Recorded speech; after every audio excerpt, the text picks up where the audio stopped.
800, climb maintain 15,000. Phase 800, empty, climb and maintain 15,000, leaving 3,000.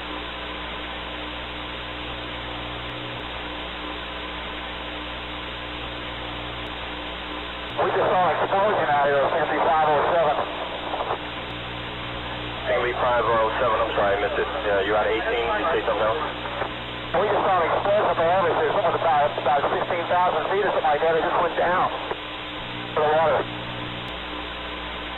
Officer of 13009, I can confirm that out of my 9 o'clock position, we just had looked like an explosion out there about 5 miles away, 6 miles away. TWA 800, center.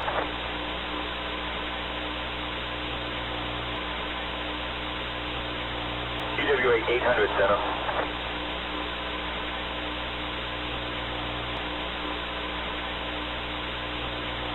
TWA 800, if you hear center ident.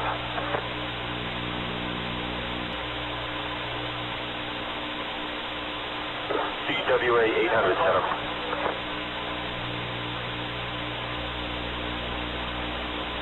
I think that was him.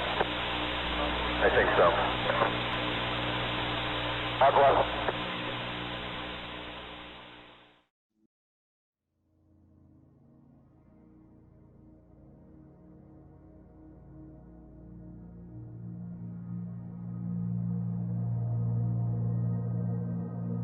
I've had people say to me, Farrell, why do you care about this?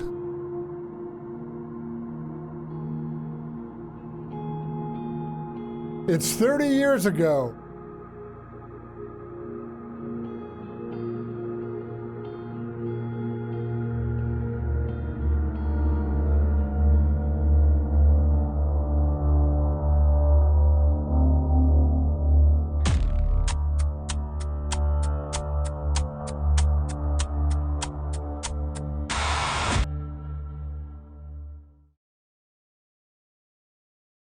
TWA Flight 800 was en route from JFK International Airport on Long Island to Paris. And just a few minutes into the flight, off the south shore of Long Island, the TWA Flight 800 747 burst into flame, broke in half, and plummeted into the ocean below, killing 230 persons on board.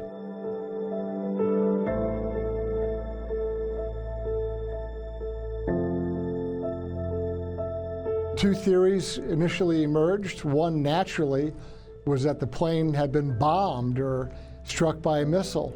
The second, of course, would have been a mechanical failure of some kind. And so those two tracks rapidly developed as the main schools of thought with respect to investigating the accident itself. The NTSB final report is nothing but a guess. They claim that they think that they have a theory that there's a sparking wire, an ignition source that somehow caused an eruption, an explosion in the center fuel tank of TWA Flight 800.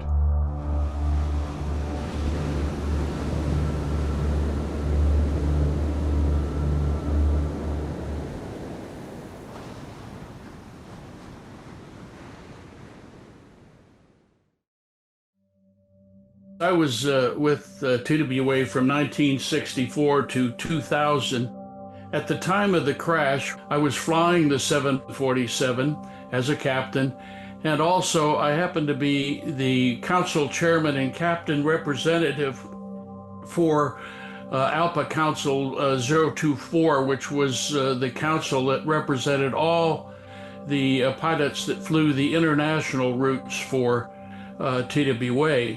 Only a couple of weeks prior to that, I had flown that airplane back from Athens to New York with my wife and daughter on board. I lived in Albuquerque, New Mexico at the time, and we were watching the evening news and were shocked to see that a TWA 747 had crashed shortly after takeoff from Kennedy, and apparently there were no survivors. I got up at 5 o'clock the next morning and took the first flight I could through St. Louis to New York. I went to our security department. I went over to the terminal, went down to where the baggage is stacked and loaded, etc. And we had procedures, very, very good procedures for security, including sniffing dogs over all of the luggage, that they're better than going through an x-ray machine to detect explosives. Then I went to assure the crew that was taking the flight out that night, 800 flew the next night too, that everything had been done to make sure that there was nothing on board, because our initial thought, obviously, that it was a bomb, similar to what brought down the Pan Am 103 at Lockerbie, Scotland some years before. That was the initial thought by everybody. It was a bomb.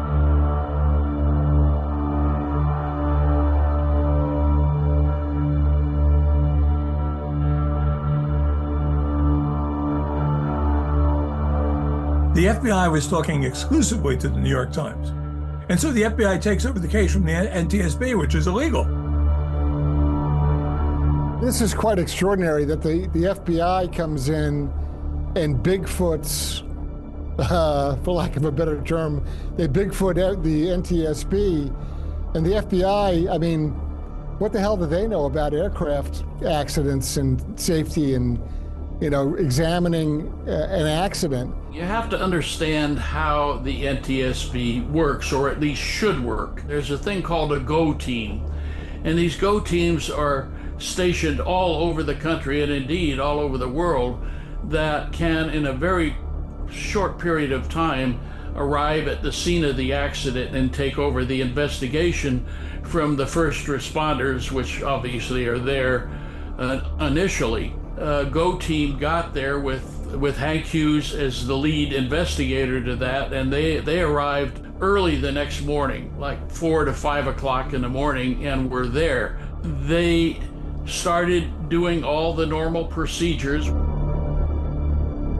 when an individual by the name of James Kallstrom, who was the lead FBI agent in the New York area, arrived at the scene and told them that the FBI was taking over their investigation.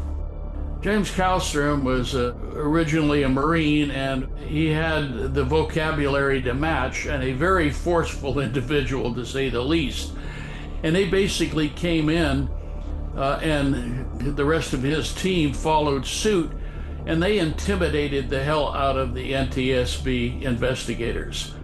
The FBI conducted body searches on these people. They were not allowed to take anything in the way of notes, no films from the cameras or anything that they had. They were not allowed to take anything out of the hangar under threat of arrest and prosecution.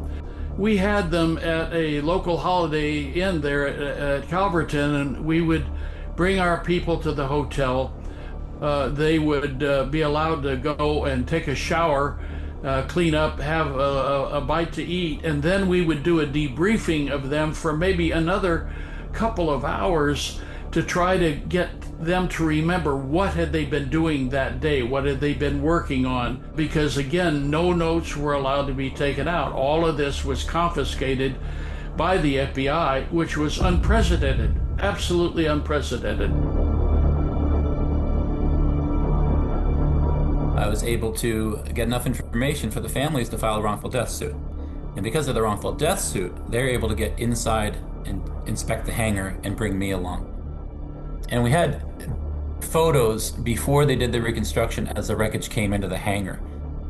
And I knew, based on where the pieces fell, what pieces were significant. And so I looked at all the photos, and there was one in particular which was bent inward into the cargo bay, which I mentioned before, by 180 degrees, like just twisted and curled inward. And I said, well, that's like the blast wave entry point.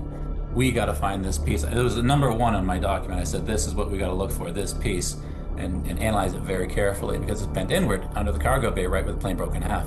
And we couldn't find it. It wasn't there.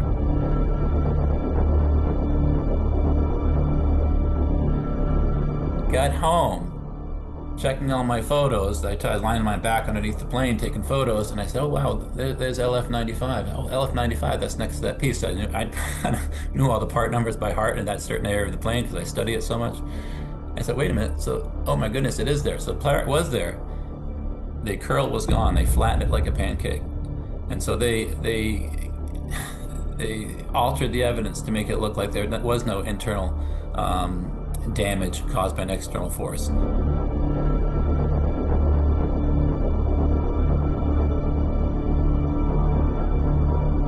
Hank Hughes, he actually caught someone with a hammer trying to flatten a piece of fuselage. I asked him later, was this the piece? I told him how big it was. He said, no, it was a smaller piece. So apparently they were flattening not just this piece, but other pieces. They caught people in there in the middle of the night changing debris field tags too. Like, debris wasn't found where it should have been if it was just a fuel tank explosion. But if it was a missile that hit it and blown pieces far away, it made sense. But they couldn't account for that. And so some pieces, the tagged recovery locations were moved as well. And that was happening, and they caught them coming in there, and because they set up security cameras, they said, who's coming here messing with our stuff? And they caught them, and nothing was done that I know.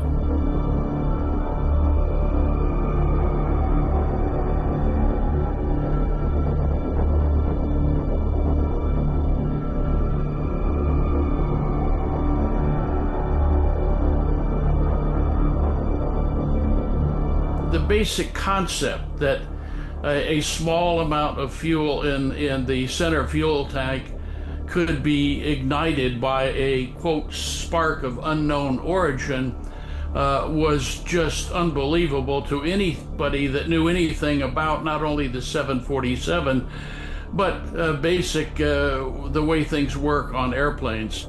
The thing that's so important for people to understand, and this is why the whole concept that the government came up with is really ridiculous, is that there's a thing called positive fuel tank ventilation on the 747, and that's the case on virtually all commercial airliners, that once you get up in the air, it's like a huge vacuum that sucks all the vapor out of the tank.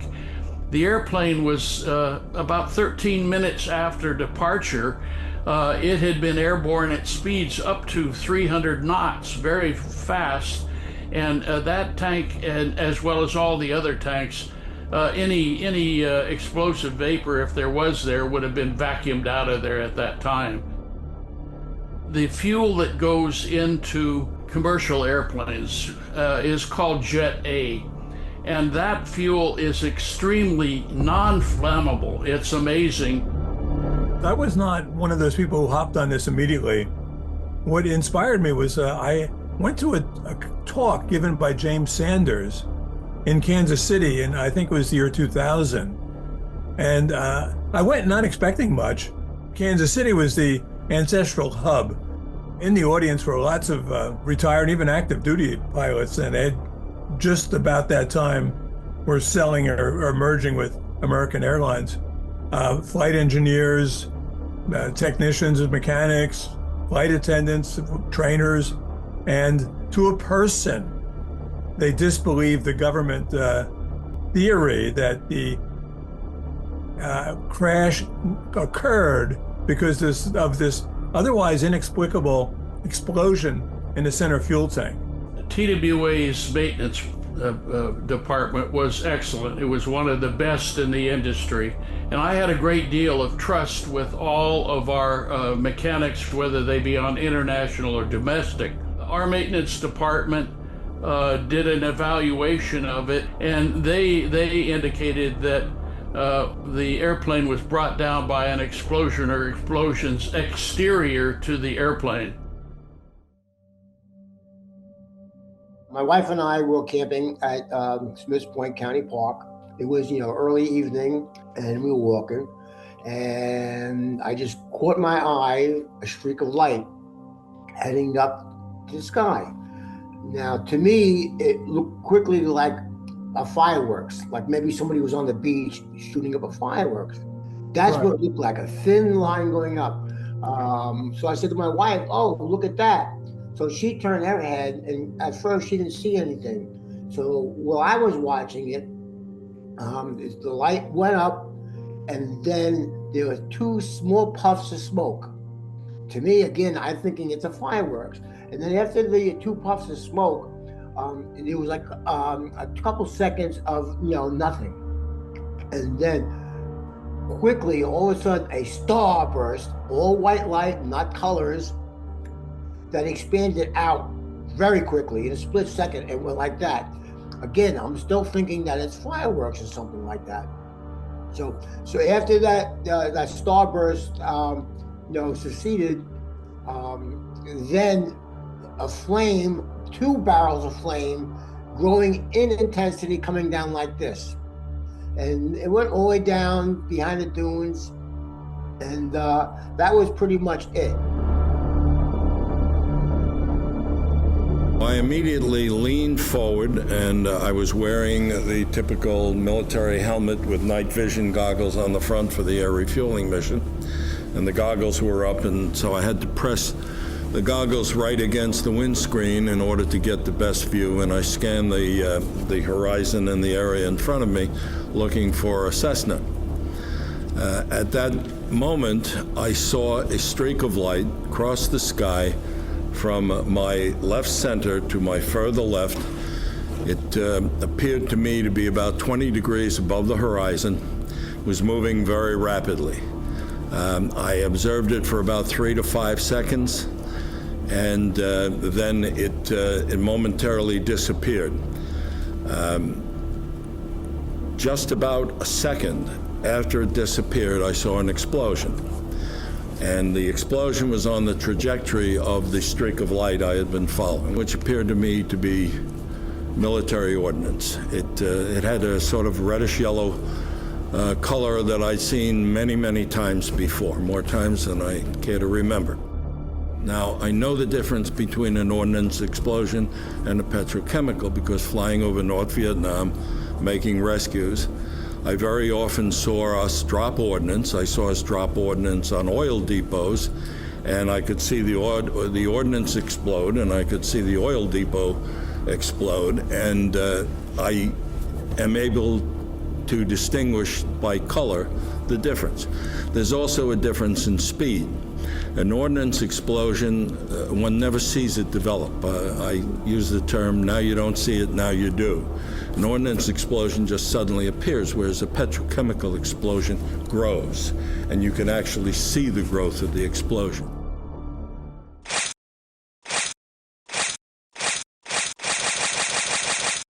There are something like 258 eyewitnesses who report a missile or rocket or flare. They use different words, but they're essentially synonymous. A projectile of some type rising off the horizon, off the water. If you do the statistics, of those people who saw where it came from or said anything about where it came from, over 90% of them said it rose off the surface. A woman named Witness 73. She was probably the eyewitness who saw everything best. She was a industry professional. She was on the beach looking straight out, and she described the ascent of the missile, the arcing over, that's the upside down Nike swoosh, hitting the right wing. She had the breakup sequence down before they even mapped the debris field. She had it down perfectly. And she gives this interview, and then she gives a second interview in which this time she admits she was drinking Long Island iced teas. Maybe she didn't see exactly what she saw, and so I asked her about it. I said, why the second interview? Tell me about that. She goes, well, first of all, Jack, I don't even know what a Long Island iced tea is. And I said, could it have been another drink? She goes, I don't drink. There was no second interview. They had made up a second interview for her. And then I said, here's something you may not know. I said, you're one of 4 key eyewitnesses for whom they did the exact same thing. They felt they had something in the neighborhood of maybe 130 to 150 credible witnesses. I mean, very credible witnesses out of about 700 people that saw something. And again, none of this testimony was included in the hearing in Baltimore, initial hearing, nor in the final probable cause report.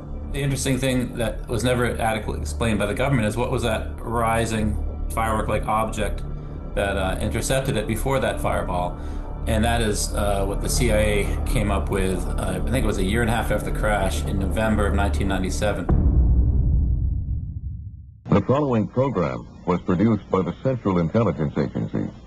There's that ridiculous video that the CIA made. A friend of mine, now deceased, who was a PhD rocket scientist, literally, for the Office of Science and Technology at the CIA, he laughed at that. He called it a cartoon. As the aircraft descended, it produced an increasingly visible fire trail. When the jet reached an altitude of roughly 1 mile, about 42 seconds after it exploded, its left wing separated from the fuselage, releasing unburned fuel. The fuel's subsequent ignition and blaze produced a dramatic cascade of flames, visible to eyewitnesses more than 40 miles away. Those who said they saw something ascend and culminate in an explosion probably saw the burning aircraft ascend and erupt into a fireball just after it reached its maximum altitude. The CIA's conclusion? The eyewitnesses did not see a missile. What the CIA did to explain the missile, what they said was it exploded internally, electrical spark caused a fuel air explosion, the front of the aircraft broke away, and because of the weight imbalance, it climbed sharply, and it went so steeply up, it actually looked like a missile because it was on fire burning upwards. So that was a thing going up on fire that people saw. I mean, they were like pounding the audience over the head that there's not a missile. Not a missile. It's almost insulting when you watch it. I found these people that were quoted in news articles, called them up, and I said, I just saw this video here, what do you think? Is that video was baloney? What I saw came off the surface like a rising flare. And these people had no reason to lie to me over the phone. These people didn't know me. And this had never happened before. The CIA coming on to basically propagandize the United States public as to why a plane crashed. Whether it was Pan Am 103, which had happened just a few years before, whether it was Khobar Tower bombing, any other of these big, explosive, deadly events, the CIA has never produced any sort of animation for it. Bill Clinton was very, very concerned, and Hillary even more so, I believe, of the bad press that would come, because Clinton had his own peccadillos that he had dealt with in his first term. Atlanta Olympics was starting on July 19th, so they could not shut down the skies. They were coming into the United States, it was traffic, politically, economically, every which way. So they went with bomb for a month, and then they switched to mechanical, without any explanation, leading up to it. Considerably after the fact, I was contacted by a retired United airline captain by the name of Dick Russell. And Dick was a 747 captain for United. He was an instructor for them and everything. And the night after the TWA 800 went down, he was called by a friend of his who was at what is called the TRACON. That's the local area radar facility for all of the New York area. And he said, Dick, I have something that I want to show you, but I can't tell you what it is. I want you to come up to New York and we'll talk. So Dick got on an airplane and flew up to New York and went to this gentleman's home, and he showed him a tape which was taken by the FBI and removed from the facility, which was against the law. But he had made a copy of this and he showed it to Dick. All airplanes that are flying around, airlines and even a lot of light planes, have what's called a transponder on board, and that indicates who it is, the tail name, or in the case of airliners, the flight number, the altitude, and the speed. You also have a thing called skin paint. Sometimes birds or aircraft or other things that don't have a transponder. And in this case, there was a very high speed skin paint that proceeded on and merged with TWA 800's transponder trace, and At that time, both of them went away. That's obviously when something hit the airplane.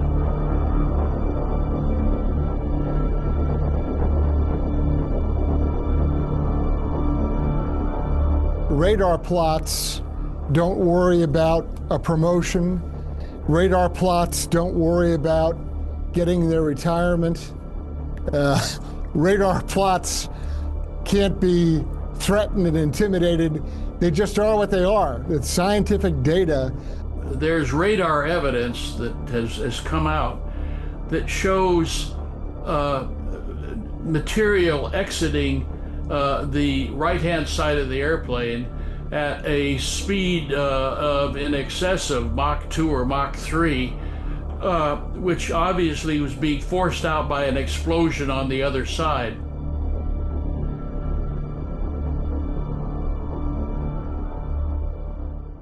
In the NTSB official scenario, what you have is a deflagration in the tank. The plane is going along, it has a deflagration, the weakest wall is the front wall.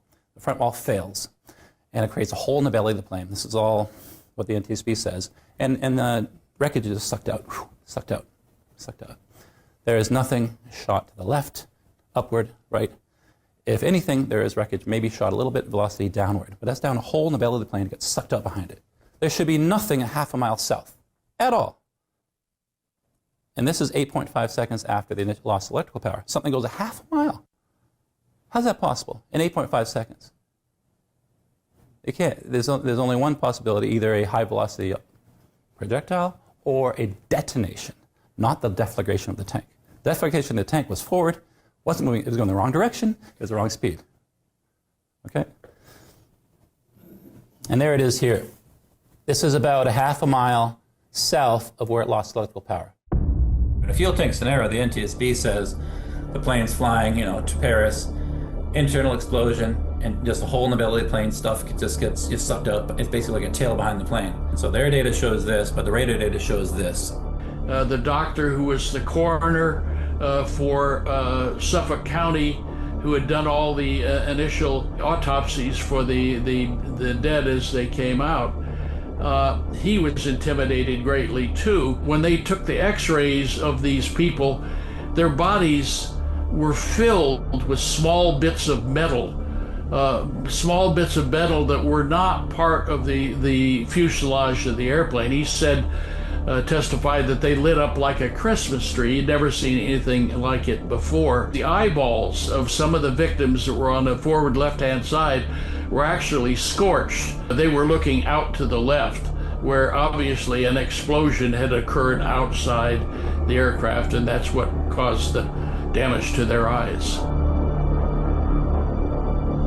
She and he had been going to one memorial after another. There were 53 TWA employees on that plane. They were dead heading back to Paris, most of them.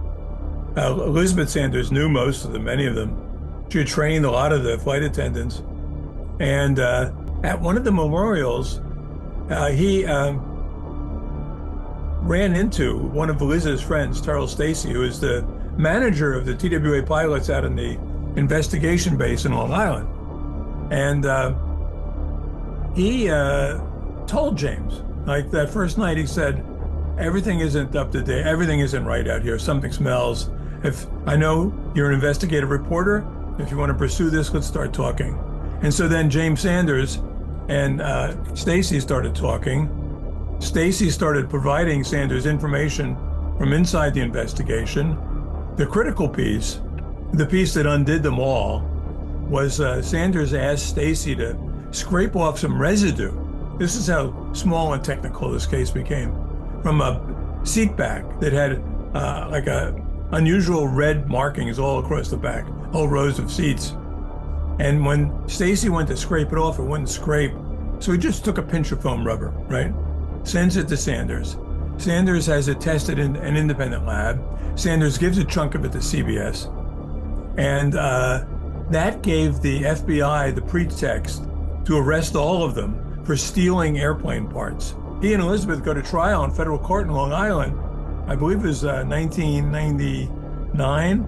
And he's not allowed to enter into evidence the fact that he's an investigative reporter. it came back that it was not a adhesive or anything like that, but it did contain materials that were included in rocket fuels, solid rocket fuels. They had to fabricate this dog training story to account for the explosive residue that they'd been finding all over the plane.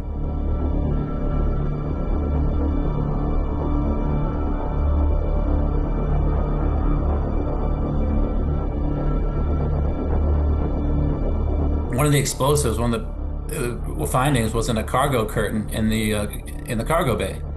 That was not where the training exercise took place. It took place in the cabin. So it's impossible for it to get explosives into the cargo bay. That the plane that became TWA 800, at the moment of this dog training exercise, we have the time documented. That's about it.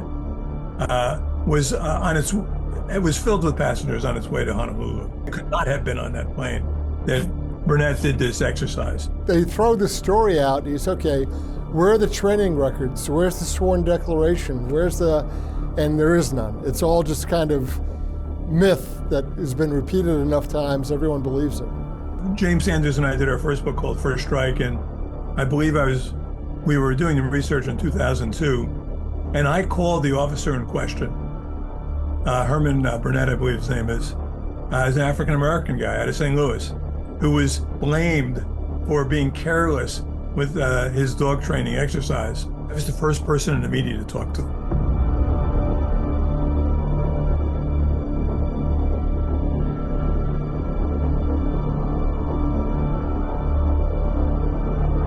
There's always been this kind of tension of this fight because they say, well, where did the missile come from?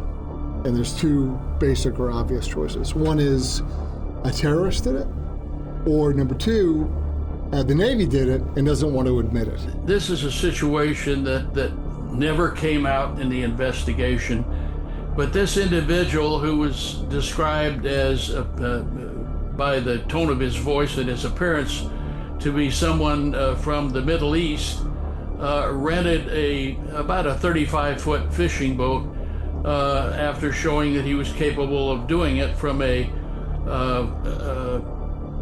rental agency at a place out on Long Island, and he was supposedly going to go to another marina a little bit farther out, pick up a couple of friends, and they were going to go out for a day of fishing. They were supposed to be back, of course, by sunset with the boat. The next morning, the people showed up at the marina and the boat was not there. They immediately advised the Coast Guard and the police, and a search went out, and the boat was found at another marina much closer to where TWA 800 went down, and it was described as being so clean as far as what was the condition of the boat that not a single fingerprint was found on the boat. It had been sanitized. They then discovered that the driver's license, which had been used as identification, was false. It was a fake, and the credit card that was used to rent it was stolen. That boat was big enough to absolutely use what is called a rail-fired missile. Those are a little bit bigger than what are called man-pads. Those are the shoulder-fired missiles, and are capable of going up well in excess of 15 to 16,000 feet. TWA 800 exploded at about 13,000 feet. So a missile coming from that boat, if that was indeed the case, was absolutely capable of bringing the airplane down.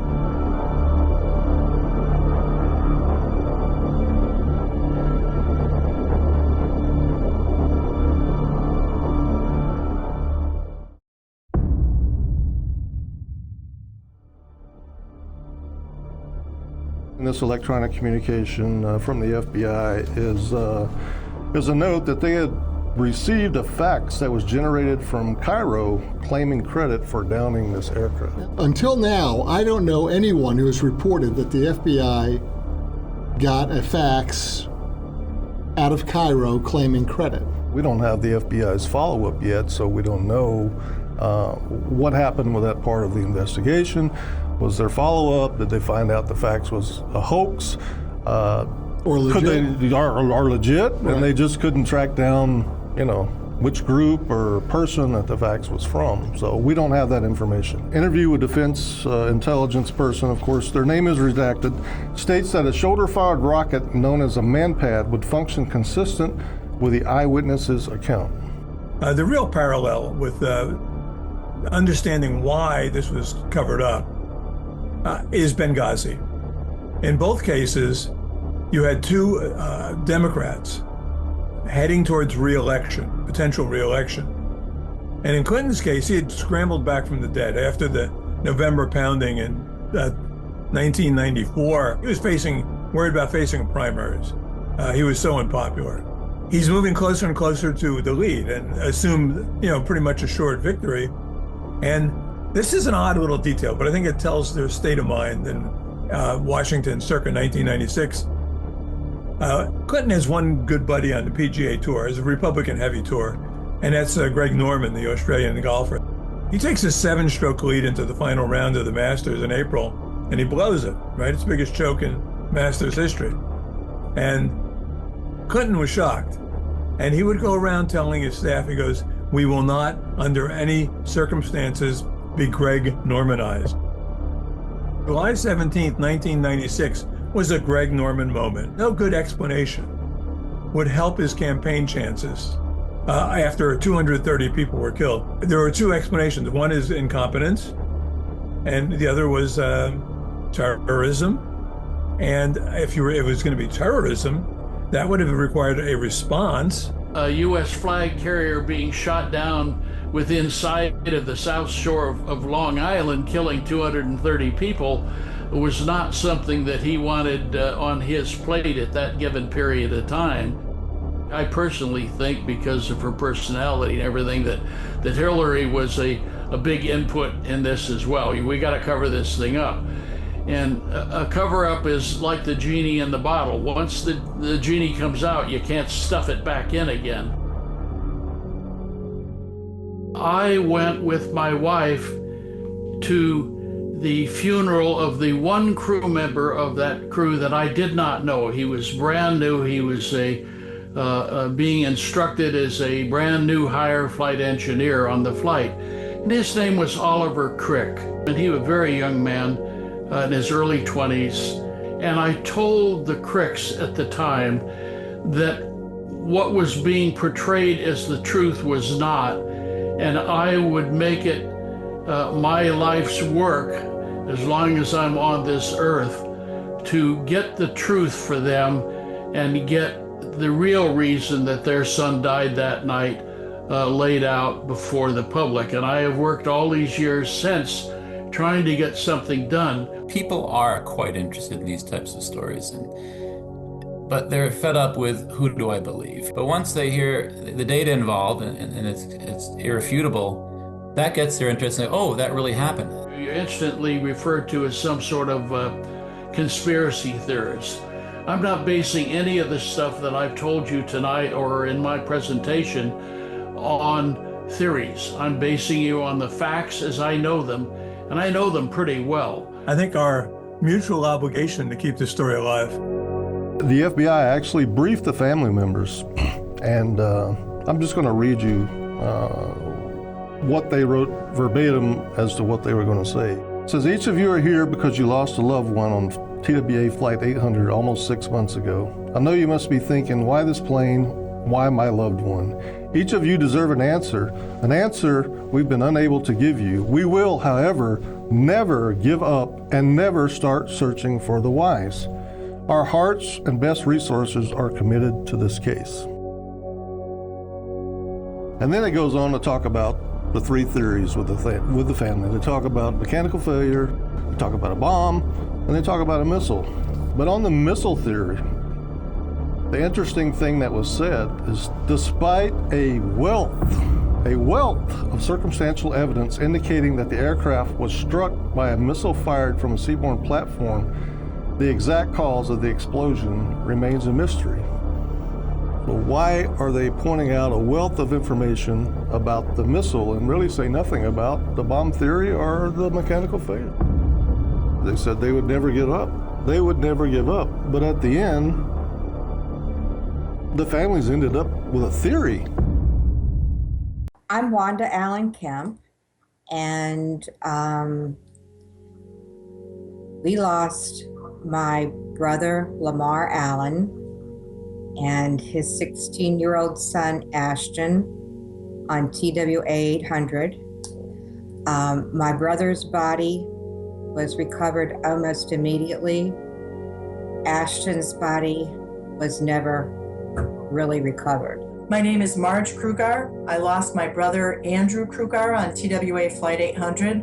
I'm also a retired TWA flight attendant and lost several friends as well. My name is Eileen Sahariadakis, and my brother Captain Donald Goff and his wife Anna Lee Goff were on that flight TWA 800. We would very much like the National Transportation Safety Board to reopen their investigation. There are many questions that are left unanswered or where information has been repressed. I think the original NTSB investigation was seriously flawed. I want another investigation opened. I really pray every day that the NTSB will reopen this investigation, because I definitely feel they need to look into this and people need to be held accountable. I hope that President Trump, whether it's through any member of the administration, the current head of the NTSB, are willing to allow all of this information to come out and be examined in a redone TWA 800 NTSB investigation done in a proper manner. No 747 before or after ever experienced what's offered as the explanation for this mid-air explosion.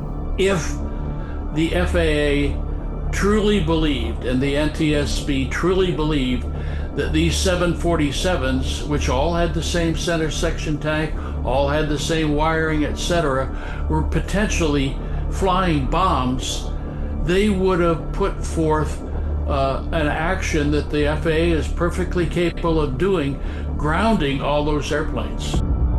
What's the big secret now? This stuff should all be declassified and released. Those normal FOIA exemptions kind of go away after 25 years.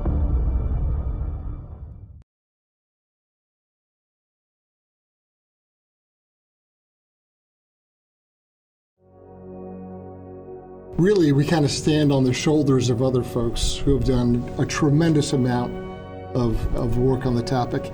So folks like Dr. Tom Stallcup, who we interviewed, Hank Hughes, who is a former NTSB investigator, Commander Bill Donaldson, William Donaldson, he was a naval aviator who did a tremendous amount of work in this area. Captain Ray Lahr, a United Airlines pilot. Jack Cashel, who we interviewed for this special, has done an incredible amount of research.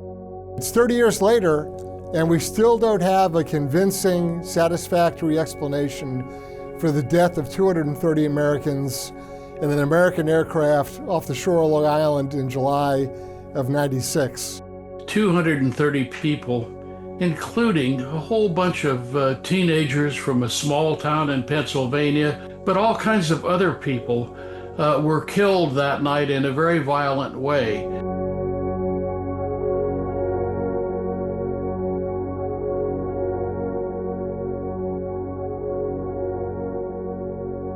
I've had people say to me, Farrell, why do you care about this? It's 30 years ago.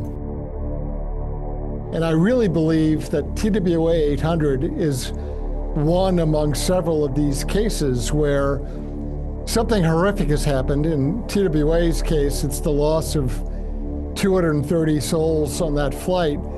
And the answers and the official response from the government is frankly pathetic. The American public and the families of those lost, they're owed accountability. The NTSB and the FBI promised that they would never quit, that they would never give up on their quest to solve the TWA 800 downing. Well, sadly, they did quit. The NTSB final report is nothing but a guess. We're going to pay homage to and to remember the 230 lives lost and the damage done to those persons, the survivors, who never got a straight answer. And so we look back now, 30 years later, at the downing of TWA Flight 800 on the 17th of July, 1996.